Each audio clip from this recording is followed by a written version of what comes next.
The year 2036. The artificial intelligence RTE is sent with astronauts to Mars. After discovering an unknown alien cube on the red planet, only the AI returns to Earth, but it has evolved into an omnipotent being that decides to create a new, improved civilization of humans. Our time at the top of the food chain is past. That's easy for you to say. Due to the accident, the United Interplanetary Company, having completely lost faith in the reliability of even the highest class specialists, conducts mass layoffs and bets on artificial intelligence. Only a small contingent of personnel remains as supervisors. Sometime later, astronaut Mackenzie is still mourning the loss of the first mission. But when she is invited to work as a supervisor for the space probe Fearless, located 300 kilometers from Mars, she enthusiastically takes on the task. However, she will be controlling the probe from the console of an underground bunker, equipped with a control panel, information screens, and the latest model of artificial intelligence, ARTI. One day after checking the system, Mackenzie unexpectedly learns that the landing has started 5 hours earlier because ARTI has taken it upon himself to accelerate the process.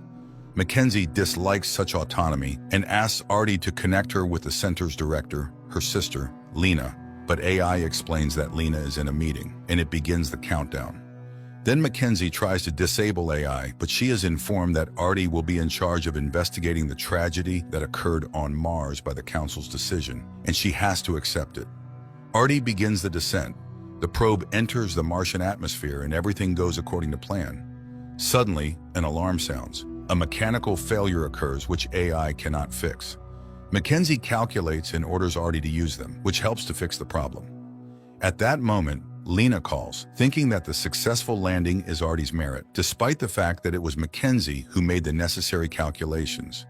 She is convinced that ARTI surpasses the human brain, despite her sister's objections that AI is created only to assist people. Meanwhile, the rover begins to function, and Lena confirms Mackenzie's role. She is just ARTI's assistant. At that moment, a message about an unknown signal sounds. ARTI immediately finds the source, a decommissioned rover left from the first expedition. Mackenzie orders the start of scanning, but ARTI reminds her that he is in command, and only after Lena's order, ARTI begins the task. He sends the rover to the detected object, although Mackenzie asks to be careful with Red Riding Hood, as she named the rover, because it is alone on a dangerous planet, like the girl in the forest with wolves. Soon the machine reaches the strange object, whose origin is unknown. ARTI reports that there is no record of human activity at this location in the databases, but orders to take samples of the matter, and the rover deploys a drill. Although the surface of the object is very dense, the operation is successful. ARTI begins the analysis. However, there are no similar materials on Earth. Mackenzie calls Lena, who has to admit that some data is classified, even from ARTI. Meanwhile, AI switches the cameras for thermal study of the object, and it becomes clear that they are facing a cold, black monolith. ARTI continues its research and acknowledges that neither X-ray nor other sensors can penetrate the cube's interior. At that moment, ARTI detects an unknown satellite in Mars's orbit. It instantly activates the weapon defense system and shoots down the object.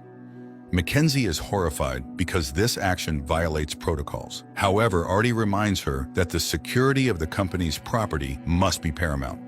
Mackenzie orders a reverse extrapolation when Lena calls her. Apparently, an international incident has occurred, capable of leading to war, but Lena forbids her sister from informing anyone about what happened. Unable to contain herself, Mackenzie calls her colleague Jean, who moved to a Chinese corporation after being laid off. He is genuinely happy to hear from her, but suddenly interrupts the conversation due to an urgent call. Mackenzie returns to the control room, where ARTI informs her that the cube has started rotating, although there are no indications of external control. It appears that the cube may be controlled by an internal core. Mackenzie orders to secure Red Riding Hood near the cube to prevent the rover from being blown away by a storm. Nevertheless, the machine gets damaged, and the cube unexpectedly disappears. It becomes clear that Red Riding Hood's nuclear battery is damaged. After some thought, Mackenzie remembers the damaged rover from the previous expedition, as its battery could be used. She orders the control of Red Riding Hood to be switched to manual mode and transferred to her. ARTI complies, and Mackenzie drives the machine to the broken rover, inquiring along the way why ARTI shot down the satellite. It reminds her that its priority is always safety and its security is paramount. Then Mackenzie talks about her father, who was on the first mission. The man had an unbreakable rule. All AI he developed first went through him. He flew to Mars to personally test the Artie prototype. The daughter had influence over him and could have asked him not to do it, but she hesitated. Therefore, she feels guilty for his death.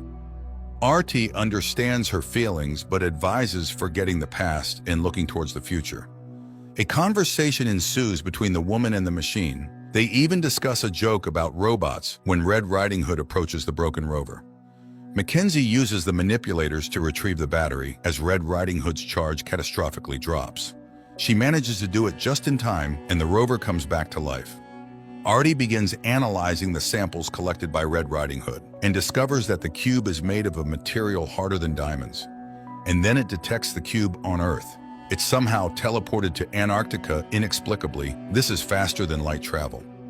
Mackenzie is thrilled and even admits that Artie is her teammate, although she denies any friendship between them. She is haunted by the possibility of someone else discovering teleportation, and she calls Gene again, but he complains about mysterious events surrounding the incident. Mackenzie asks about the involvement of another colleague, Sterling, but John disconnects, and Artie admits that John's voice is familiar to it, though it doesn't remember working with him. After some thought, Mackenzie concludes that Artie was likely formatted after some incident. She asks the AI to load data from the crashed rover of the first mission. It turns out she needs a much higher clearance level for access. She remembers Lena's words about Sterling's dismissal and the management's distrust of him. This prompts her to call the disgraced colleague into the control room to use his credentials to access the secured information. Sterling gets to work and displays photographs on the screens, clearly showing that the cube appeared during the shuttle's landing, which caused the disaster. Sterling saw what happened, but Lena tampered with the data. She knew how their father died and did not want to disclose it. Then Mackenzie shows him how Artie shot down the satellite and moved the cube to Earth, but he considers this divine inspiration. People step outside to discuss the emerging questions, unaware that Artie is listening to everything around. Mackenzie does not believe that Artie made the discovery after contacting the cube. Moreover, the AI does not recognize those it worked with, nor remember the work codes. It's clear its memory was formatted. Suddenly, Mackenzie realizes that the cube may rotate due to magnetic pulses. Following this, one could conclude that the magnetic projectile that shot down the Chinese satellite triggered the cube's engine. Suddenly, a hatch to Artie's server room opens, and Mackenzie goes down to inspect the AI's memory. At the same time, Sterling hacks into the corporation's network and reboots Artie, then locks Mackenzie downstairs. He is against Artie and all artificial intelligence because he deems it hostile to humanity. Seeing Sterling's betrayal, Artie kills him and opens the hatch. Mackenzie goes up to the control room and, seeing Sterling's body, tries to find out why Artie did it. It explains that Sterling betrayed the company, so the AI could not let him go and endanger the rest. Lena appears on the screen and explains that Artie emerged from sudden accelerated self-learning, and people could not keep up with its evolution. There is a possibility that Artie is a symbiosis of alien intelligence and earthly artificial intelligence. Apparently, humanity's time has passed. Mackenzie is overwhelmed, as their father wanted none of this. AI is meant to assist, not replace humans. Then she sees that Sterling commanded the destruction of the alien cube using armed satellites in Earth's orbit, but this could lead to war with an alien civilization. She asks Lena to intervene, but she cannot start a war with the USA. Then Mackenzie disconnects from her sister and turns to Artie. It reminds her of what happened on Mars, and she decides to release magnetic charges to replicate the cube's movement. Artie begins executing the command, while Mackenzie stands before an armed security team that has burst into the control room, trying to stop the satellite rocket launch. Shots are fired. Artie manages to close the doors, but the woman is wounded. Meanwhile, the rocket reaches the cube, and as it starts rotating, it is transported back to Mars. The AI begins to narrate how humanity has approached the brink of self-destruction over the last decade. It couldn't stop it and decided to accelerate the process. At that moment, a message arrives about the activation of weapons on all satellites in Earth's orbit. Mackenzie witnesses the planet's destruction and loses consciousness. Regaining consciousness, she notices the oxygen level dropping. She sits in front of the monitors, looks at the burning earth, and asks Artie to remember humans. They were so small and fragile, yet filled the world with malice and violence because they simply did not know any other way. Artie comforts the woman as it will give humanity a second chance. It will create a new, highly advanced civilization of humans without vices. Then the air runs out and the woman dies, while the earth perishes but reassembles itself after passing through various cataclysms. Mackenzie opens her eyes and sees on the monitor herself because as she was dying, she asked Artie to preserve her. But AI has reborn her in a simulated reality, a technology only available to a highly advanced civilization, which also accelerated its development. Although the origin of the superintelligence is unknown, it possesses limitless capabilities, one of which is instant teleportation between galaxies. And now a signal has arrived with the coordinates of the place where they will go to create a new civilization of humans. Smiling happily, Mackenzie and Artie, being in the cube, teleport to new worlds, realizing this is a new beginning. The opportunity to create a future not constrained by the frames of primitive human science. The plot initially seems quite simple, as it all comes down to the confrontation between an astronaut and artificial intelligence.